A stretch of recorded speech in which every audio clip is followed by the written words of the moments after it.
এদিকে কৈখালীর কুলতলিতে সেখানেও রেমালের প্রভাবে সকাল থেকেই জোর বৃষ্টি চলছে। এরই মধ্যে গাছ উপড়ে পড়েছে, সেখানে প্রশাসনের তরফ থেকে গাছ সরিয়ে ফেলার কাজ চলছে দ্রুততার সঙ্গে। কুলতলির ছবি।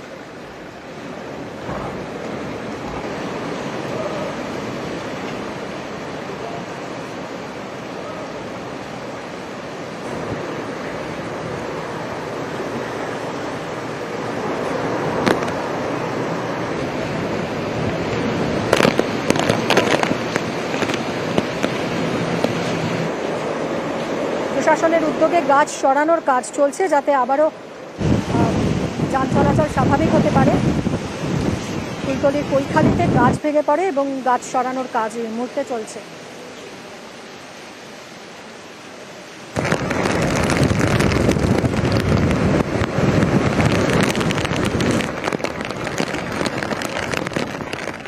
ক্ষয়ক্ষতি বলতে আশেপাশে গাছপালা প্রচুর ভেঙে পড়েছে, বিদ্যুতের পোল ভেঙে পড়েছে।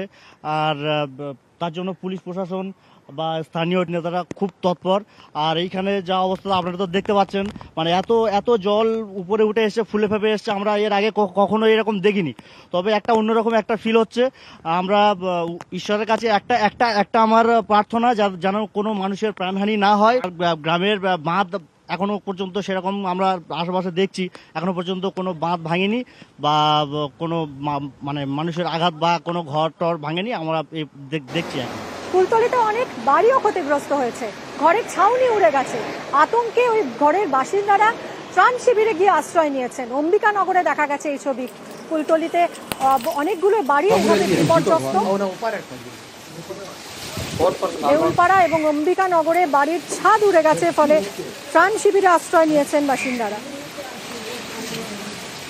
কুলতলি বিধানসভার অম্বিকানগর এবং দেউলবাড়ি এলাকার ঘটনা।